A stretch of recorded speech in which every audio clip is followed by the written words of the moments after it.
Hey guys, BoHD here from How To and More, and today I'll be reviewing arguably one of the best tablets money can buy right now, the new Nexus 7. We'll be going over everything from the HD screen to the stock Android experience and everything in between, so let's just go ahead and get started by starting with the hardware. Taking a look at the outside of the Nexus 7, you'll immediately notice the clean front of the device with no logos or abnormalities, while the back has a really nice, almost rubbery grip to it that feels really nice on the hands and isn't slimy like the back of a lot of phones and tablets currently on the market. The Nexus 7 logo is also kind of indented into the back, which actually makes it much easier to hold onto and grip the device, so that's definitely a win. But as far as buttons go, the Nexus 7 has your standard power and volume up and down controls on the right hand side, with nothing on the left hand side.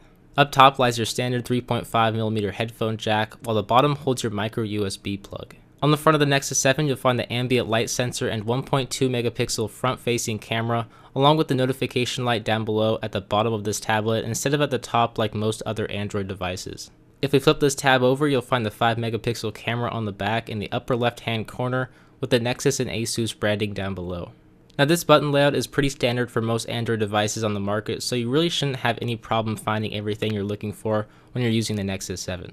Now when you first power on the Nexus 7, you will immediately notice the bright and vivid HD display with a 1080p resolution. This has been of course a big marketing campaign by Google, but it is the highest resolution display on any 7-inch tablet. With all that advertising aside, there is no doubt this screen is amazing. I mean, text and videos look extremely sharp, which really makes the Nexus 7 a true media consuming powerhouse. I would have liked to see Asus equip this tablet with an AMOLED display, but it all comes down to personal preference when it comes to screen technology, and to be honest, this LCD screen is not bad at all, and it's actually one of the best I've seen on the market, so I really can't be disappointed at all. Now to power this high resolution display, Google equipped the Nexus 7 with a quad-core Snapdragon S4 Pro processor, clocked at 1.5 GHz that comes with 2 GB of RAM, and an Adreno 320 GPU. So that was a mouthful, but while this processor is by no means the newest processor on the market, it really doesn't matter at all because this tablet is really fast. Like seriously, it is so buttery smooth and fast, it feels like it's being powered by a brand new processor. Applications open quickly and I can just fly through this tablet opening and closing applications with no problems or hiccups at all, and it's just really a unique experience that you can just really only get with stock Android 4.3.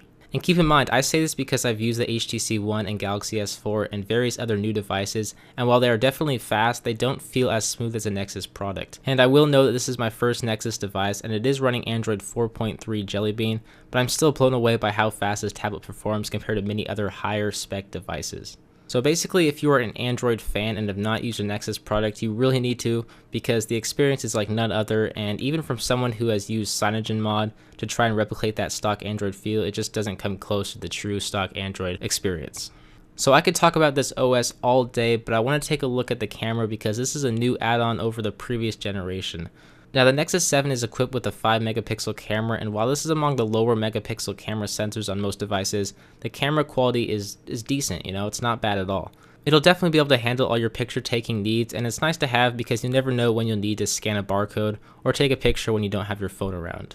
Also, you can now use stock Android camera features like photosphere, so that's pretty cool, but the bottom line is that this camera will be able to get the job done, but at the end of the day you're using a tablet to take pictures, and that's just plain weird. Now the last thing I want to talk about is the battery life, since it's very important, especially since the Nexus 7 doesn't have a removable back to swap out batteries. With that being said, it does pack a 3950 mAh battery, which is actually lower than the previous Nexus 7's 432500 mAh battery.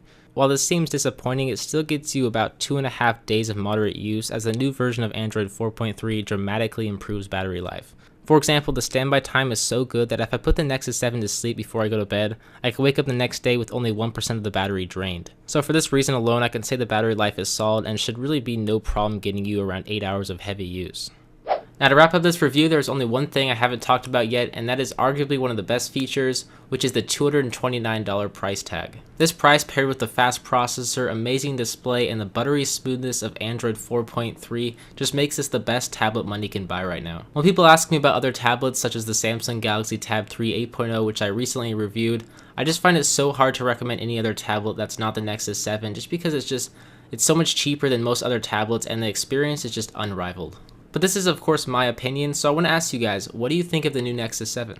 Do you plan on getting one later, or do you already have one now? Let me know down below in a comment and you could be featured in my next video. If you like this video, you can always subscribe up above or down below depending on where you're watching this video, and if you're already subscribed, I just want to say thanks for your support. You guys are awesome. So that'll about do it for this video, guys. If you haven't checked out my last video taking a look at the top 5 ways to use Google Chromecast, you can do that right down below, and you can also check out my unboxing and first impressions of the Nexus 7 if that piques your interest. But as always, guys, I'm BoHD from How To and More. Thanks for watching.